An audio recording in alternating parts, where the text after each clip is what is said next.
നമസ്കാരം. പാലക്കാട് ഉപതെരഞ്ഞെടുപ്പ് കഴിഞ്ഞ് അതിൻ്റെ അവലോകനങ്ങളും കാര്യങ്ങളുമായിട്ട് എല്ലാ പാർട്ടികളും നീങ്ങി. പക്ഷേ കോൺഗ്രസിനെ സംബന്ധിച്ചിടത്തോളം കോൺഗ്രസ്സിൽ വി.ഡി. സതീശൻ തന്നെ നിന്ന് ജയിപ്പിച്ചെടുത്ത ഒരു മണ്ഡലമാണ് പാലക്കാട് എന്നുള്ളതിൻ്റെ ക്രെഡിറ്റ് വി.ഡി. സതീശൻ എടുത്ത് പോക്കറ്റ് വെച്ചുകൊണ്ട് പരവൂർക്ക് വിട്ടിട്ടുണ്ട് എന്നുള്ളതാണ് നമുക്കറിയാൻ കഴിയുന്നത്. പക്ഷേ സംശയം ഇപ്പോഴും വിട്ടുമാറാത്തത് CPM-നകത്താണ്. CPM-നകത്ത് നടന്ന ചില കാര്യങ്ങളുണ്ട്. അതായത് CPM പാലക്കാട് മണ്ഡലം കമ്മിറ്റിയുടെയും തെരഞ്ഞെടുപ്പ് കമ്മിറ്റിയുടെയും അവലോകനം ജില്ലാ കമ്മിറ്റിക്ക് നൽകിയിരുന്നു.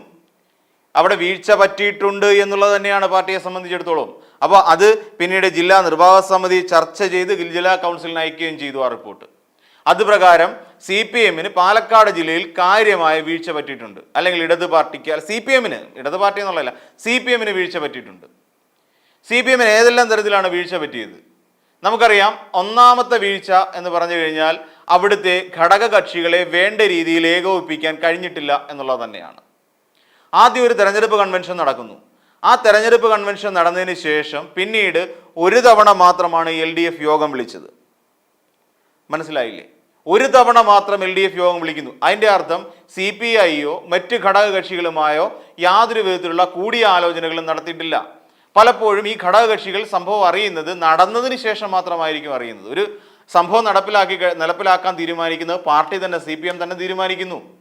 പിന്നീട് ഈ സംഭവം നടപ്പിലായതിനു ശേഷം മാത്രമാണ് പലപ്പോഴും ഈ കാര്യങ്ങൾ CPI പോലുള്ള ഘടകകക്ഷികൾ അറിയുന്നത്. ഇങ്ങനെയാണോ ഒരു തെരഞ്ഞെടുപ്പിനെ പാർട്ടി നേരിടേണ്ടത്? അതിൻ്റെ അർത്ഥം ഇത്രയേ ഉള്ളൂ, ഘടകകക്ഷികളുമായി പൊരുത്തപ്പെടാൻ പാലക്കാട് ഉപതെരഞ്ഞെടുപ്പ് സമയത്ത് CPM-ന് സാധിച്ചിട്ടില്ല തന്നെ. അതൊരു വലിയ വീഴ്ചയായി തന്നെ ചൂണ്ടിക്കാട്ടപ്പെടുന്നുണ്ട്. അതൊരു വലിയ വിമർശനമായി തന്നെ ഉയർത്തിക്കാട്ടപ്പെടുന്നുണ്ട്. അതോടൊപ്പം ഇതിൻ്റെ തെരഞ്ഞെടുപ്പിൻ്റെ ചുമതലകൾ 2 പേർക്കായി കൊടുത്തിട്ടുണ്ടായിരുന്നു. അതായത് ജോസ് ബേബി എന്ന് പറയുന്ന മുതിർന്ന നേതാവിനും അതോടൊപ്പം തന്നെ മുഹമ്മദ് മുഹസിൻ, പട്ടാമ്പി MLA ആയിരിക്കുന്ന മുഹമ്മദ് മുഹസിൻ MLA-ക്കുമായി ഇത് ചുമതലകൾ കൊടുത്തിട്ടുണ്ടായിരുന്നു.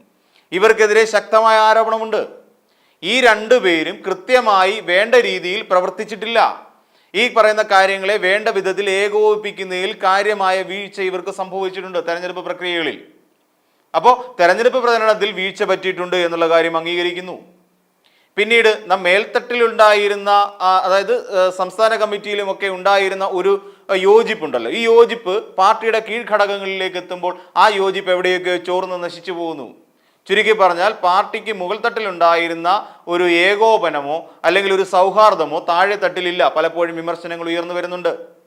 അതോടൊപ്പം തന്നെ സ്ഥാനാർത്ഥി നിർണയത്തിൽ പാളിച്ച പറ്റി. സ്ഥാനാർത്ഥി നിർണയം ആശയക്കുഴപ്പമില്ലാതെ സ്ഥാനാർത്ഥികളെ നിർണയിക്കാൻ കഴിഞ്ഞിട്ടില്ല.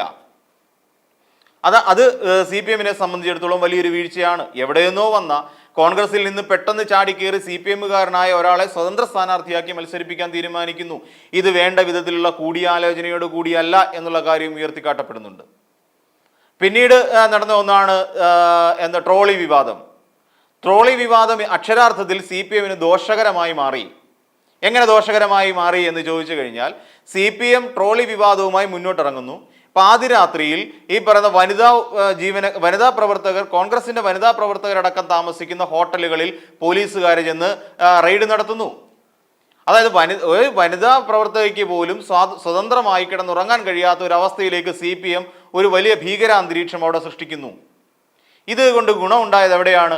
അതുവരെ ഇടഞ്ഞു നിന്നിരുന്ന ജില്ലാ കമ്മിറ്റിയിലെ നേതാക്കന്മാർ, രാഹുൽ മാങ്കൂട്ടത്തിനോട് വെറുപ്പുണ്ടായിരുന്ന ഒരു വലിയ വിഭാഗം ആളുകൾ ഈ ഒരു നാടകത്തോടുകൂടി, അല്ലെങ്കിൽ CPM നടത്തിയ ട്രോളി നാടകത്തോടുകൂടി സംഭവം കൈവിട്ടു. അതായത് വീണ്ടും അവരെല്ലാം കൂടെ ഒത്തൊരുമയിലേക്ക് എത്തുകയും അവിടെ വോട്ട്, രാഹുൽ മാങ്കൂട്ടം ഇനി എന്ത് വന്നാലും വിജയിക്കണം എന്നുള്ള തരത്തിലേക്ക് വോട്ടുകൾ കൊണ്ടെത്തിക്കാനും അവർക്ക് സാധിച്ചു എന്നുള്ളതാണ് പ്രധാനപ്പെട്ട മറ്റൊരു കാര്യം.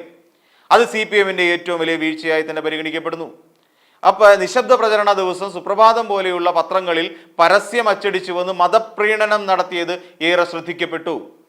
അതായത് സന്ദീപ് വാര്യരുടെ ചിത്രം വെച്ച് സന്ദീപ് വാര്യരുടെ ഫേസ്ബുക്ക് പോസ്റ്റുകൾ ഉദ്ധരിച്ചുകൊണ്ട് പത്രപരസ്യം നിശബ്ദ പ്രചരണ വേളയിൽ കൊടുത്തത് അങ്ങേയറ്റത്തെ അക്ഷന്തവ്യമായ തെറ്റായി പോയി. അത് ന്യൂനപക്ഷ പ്രീണനം എന്നാണ് ലക്ഷ്യം വെച്ചതെങ്കിലും പച്ചയ്ക്കുള്ള ന്യൂനപക്ഷ പ്രീണനമായി പോയി എന്നുള്ളതായിരുന്നു പ്രധാന പ്രശ്നം. അതോടുകൂടി ഹിന്ദുത്വ വോട്ടുകൾ ഒരു പരിധിവരെ പാർട്ടിയിൽ നിന്ന് അകന്നു മാറി നിൽക്കാൻ സഹായിച്ചു. ഈ രീതിയിലുള്ള ചർച്ചകൾ കൊടുമ്പിരിക്കൊള്ളുന്ന സാഹചര്യത്തിൽ പിണറായി വിജയൻ എന്ന് പറയുന്ന മുഖ്യമന്ത്രി പാലക്കാട് എത്തിയിട്ടും വേണ്ടത്ര ഒരു ആവേശം ഉണ്ടാക്കാൻ കഴിഞ്ഞില്ല.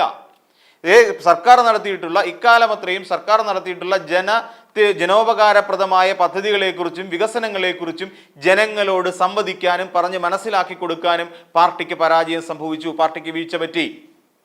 അപ്പോൾ അങ്ങനെ വരുമ്പോൾ പിണറായി വിജയൻ നടത്തിയ സന്ദർശനങ്ങളൊന്നും തന്നെ വേണ്ട വിധത്തിൽ ആവേശം ജനിപ്പിക്കുന്നതായിരുന്നില്ല എന്ന് തന്നെയാണ് നമ്മൾ ചിന്തിക്കേണ്ടത്, അല്ലെങ്കിൽ അങ്ങനെ വിശ്വസിക്കേണ്ടത്. പിന്നെ അതോടൊപ്പം തെരഞ്ഞെടുപ്പിൻ്റെ ദിവസം തന്നെ ഇവിടെ സംഭവിച്ചത് എന്തായിരുന്നു? ഇ.പി. ജയരാജൻ്റേതെന്നുള്ള പേരിൽ ഇവിടെ ഒരു ആത്മകഥാ വിവാദം കൂടി സൃഷ്ടിക്കപ്പെടുന്നു. അതോടുകൂടി CPM എന്ന് പറയുന്ന പാർട്ടിയുടെ ശവപ്പെട്ടിയിൽ അവിടെ അവസാനത്തെ ആണിയും തറഞ്ഞു കഴിഞ്ഞിരുന്നു. 100% ഉറപ്പിച്ചു അവിടെ പാർട്ടി വിജയിക്കാൻ പോകുന്നില്ല എന്ന് പാർട്ടി അണികൾ പോലും, അല്ലെങ്കിൽ പാർട്ടി പ്രവർത്തകർ പോലും, സരിൻ പോലും 100% വിശ്വസിച്ചു പോന്നു. താൻ അവിടെ വിജയിക്കില്ല, രാഹുൽ മാങ്കൂട്ടത്തിൽ അല്ലെങ്കിൽ ഈ പറയുന്ന C. കൃഷ്ണകുമാർ വിജയിച്ചിരിക്കും. ഈ 2 ഘട്ടങ്ങളിലേക്ക് കാര്യങ്ങൾ നീങ്ങിപ്പോയി.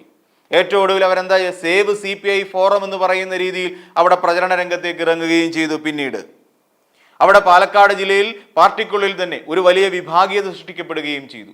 ഇതൊക്കെയാണ് പാലക്കാട് ഉപതെരഞ്ഞെടുപ്പുമായി ബന്ധപ്പെട്ട് CPM പോലെ ഒരു പാർട്ടിക്ക് നേരിടേണ്ടി വന്ന കൊടിയ വിപത്തുകൾ. നമുക്കത് മനസ്സിലാക്കാതെ പോകാൻ കഴിയില്ല. പാർട്ടി ചെയ്യേണ്ട കാര്യങ്ങൾ ചെയ്യേണ്ട സമയത്ത് ചെയ്യുന്നില്ല, ഘടകകക്ഷികളെ കൂടെ നിർത്താൻ കഴിയുന്നില്ല, ഘടകകക്ഷികളുടെ ഇംഗിതം അനുസരിച്ച് പ്രവർത്തിക്കാൻ കഴിയുന്നില്ല, ഘടകകക്ഷികൾ പറയുന്ന കാര്യങ്ങൾ കേട്ട് മനസ്സിലാക്കാനും ഒരു ചർച്ചയ്ക്ക് പോലും തയ്യാറാകാതെ ധാർഷ്ട്യം കലർന്ന രീതിയിൽ ഞാനാണ് പാർട്ടി എന്നുള്ള നിലയിൽ ഓരോ പാർട്ടി പ്രവർത്തകരും മുന്നോട്ട് പോകുന്നതിൻ്റെ ഒരു പ്രധാനപ്പെട്ട ഒരു വീഴ്ചയായി തന്നെ ഈ പറയുന്ന പാലക്കാട് ഉപതെരഞ്ഞെടുപ്പിനെ കാണേണ്ടി വരും. കൃത്യമായ അവലോകനമായി തന്നെ ഇതിനെ പരിഗണിക്കേണ്ടതായും വരും.